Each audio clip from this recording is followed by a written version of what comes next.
Welcome to Melody's first AK109 analysis. One heads up for this weapon of choice is its visual recoil. You see, this AK tends to be very jumpy, but it is nothing the user cannot handle. To complement this weapon, I will be using the Coyote sight, bars barrel, stubby grip, yellow laser, and 5.56 by 45mm. Do note that this class is best used in a spray and pray scenario. If you are looking for a true rifle setup, then this is not the setup for you. To start things off, the sight is of your choice. With that being said, if you'd like to use another sight, then go for it. As for the bars barrel, well, it increases the fire rate on the weapon while maintaining the AK109's 4-shot kill at all ranges. This makes the gun feel relatively the same at all ranges, depending on how often you hit your shots. For the stubby grip, I am simply running it for the reduced spread. As you will see in some of these gunfights, the spread is not too bad compared to the visual recoil of the gun. Ignoring the bad aim there, the yellow laser is to help combat the camera's recoil, while also gaining a faster equipping speed of your weapon, along with a free flashlight. Excusing the tree, we now enter the ammo type. While armor piercing is the best on this weapon, due to the AK109's capability to 4-shot, I opted toward the 5.56 instead, as it simply allows for more ammo to complement my spray and pray hopes. I should also note this loadout should work swell with a Romanian grip. It helps improve the dampening of recoil, but it will not directly affect said recoil. I chose to steer clear from this option, as it also nerfs the ADS time of the weapon. For pre-firing, do not be afraid to use up all 30 bullets in the mag. This will catch your enemies off guard, especially if they are unaware of your presence. As for high ground, the gun struggles shooting up toward an enemy, and you want to find yourself away from that situation. Unfortunately for me, I stepped into a lobby with Prime Phase Clan. Nonetheless, we move on and enjoy this gameplay of me AK109ing it all over the enemy team. Oh, and do not reload right after one spray. This can get you killed more often than not. Right there was a good use of high ground with the AK109. I simply am able to just ADS and neutralize the target as if he was never there. Now there is a major problem here. As you can see, the lack of penetration gets me killed here. As much as I'd hate to admit it, times like these are when I want to make the switch to armor piercing. Though like ASAP says, always strive, never prosper. And we continue on. With the help of a 4-shot weapon, I am able to run through these enemies like Bonnie Blue. By now I'm sure you've noticed my horrible aim. So let's drift off to another area. Fighting in areas with heavy amounts of cover and thick walls will be your weakness. In this case, try to rush the player and abuse the damage of your weapon. As you see here, while I failed at securing the kill, I am clearing out the area in open spots where my gun can contend. Not much more happens this match, so let's move on to the next. Our beloved Metro. Here we are, Spawn Camper Haven. I'd be guilty if I were to say I do not spawn camp myself. But what is a man to do on such a map like this? You'll see here at the start I struggle with finding my rhythm. But do not fret. On a map like Metro, anything can happen. So I push through despite my feelings at the start of the match. One flaw I have noticed while editing this video is I tend to lock onto one target and tunnel vision a lot. You should not do this, and instead try to kill the ops who are in position to kill you. For example, if you see two people but one is shooting at your teammates and the other is running toward you, you should kill the one who's running at you first for a higher chance at a double kill. Funnily enough, if you really want to take this game serious, you should begin recording your own matches and see what's often getting you killed. Most of the time for me, it's overstaying my welcome in places that I should have left seconds ago. But there are times like here where staying gets me a kill. Here, I knew that he was as low as me, and I had an AR that needed only 1 to 2 more bullets to finish off this opponent. So I began pushing up to make the shots easier to land. Pre-firing also helped here. By pre-firing, I guarantee that when my opponent swings me, my bullets will hit him first. And how could I forget the biggest tip of them all? Sound.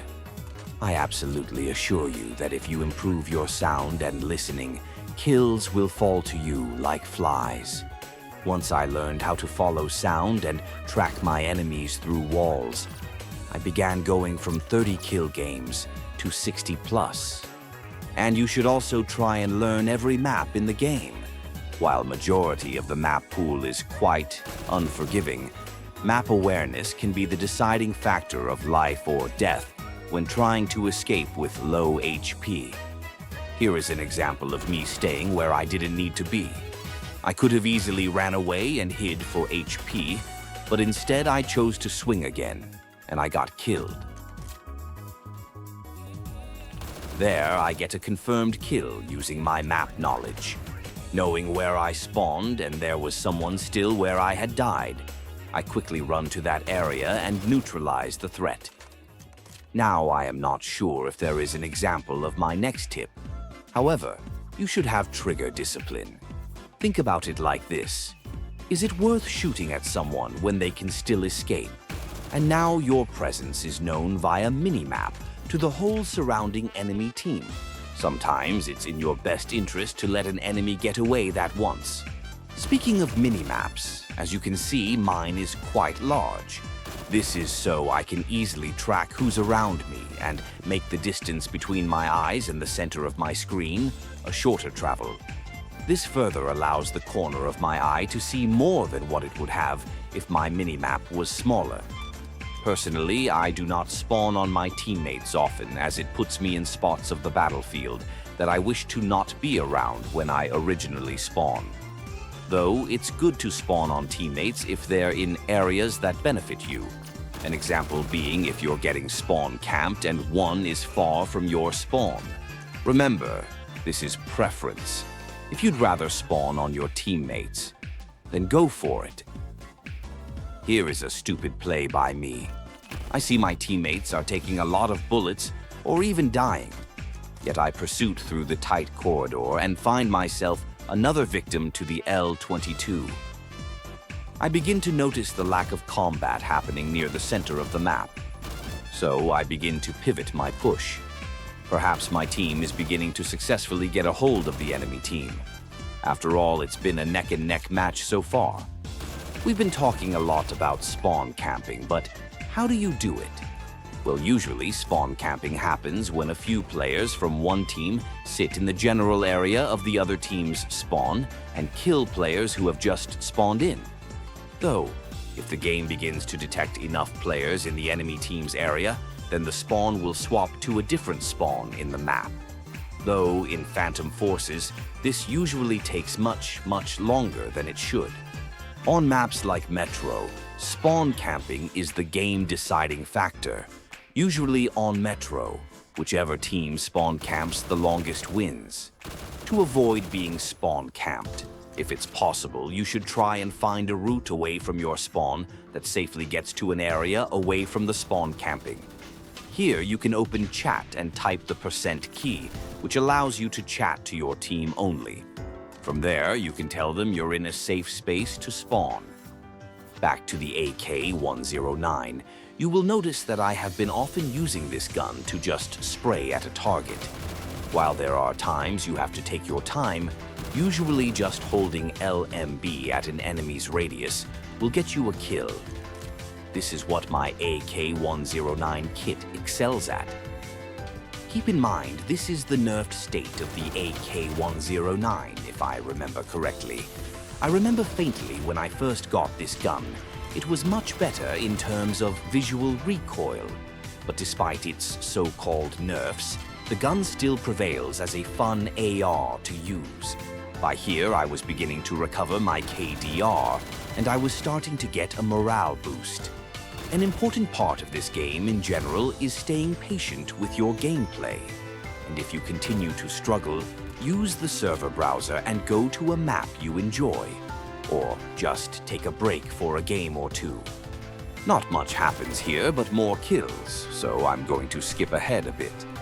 Welcome back, my darlings. Now I wanted to speak about something else I do a lot, especially with guns like the AK109, where I'm dumping a mag often, hiding behind cover to reload, even when you're in the clear. This ensures you get a small breathing period to find your next point of attack. Do you want to super jump? Do you want to slide, just rush? This opens up many possibilities. And remember, secondary weapons are strong. My secondary, the hardballer, does 50 damage up close to an opponent. This makes it a reliable tool to make quick work of ops when my AK109 has no more ammo. Now, if you are a low level, you may notice the AK109 is not in the gun list. This is because the AK109 is simply just the AK103 equipped with the bar's barrel attachment. You should understand that this gun is quite the fee if you're a low rank, and I plan to make a video for you lower ranked players to ensure fun for all. As for my high ranked players, you should tend to this gun, as it has been my baby for quite a bit now. Nearing the end of the match, you can see I went from 14 and 15 to 57 and 31 by simply playing smarter Phantom Forces. Despite the rough start, the beautiful, luxurious, voluptuous AK109 helped me to a strong finish in the final minute of this match. For now, this will be the end of my narration over this animated film. Thank you for spending your time to watch my video to this length and enjoy the last minute of some Metro gameplay. This has been a splendid Melody production.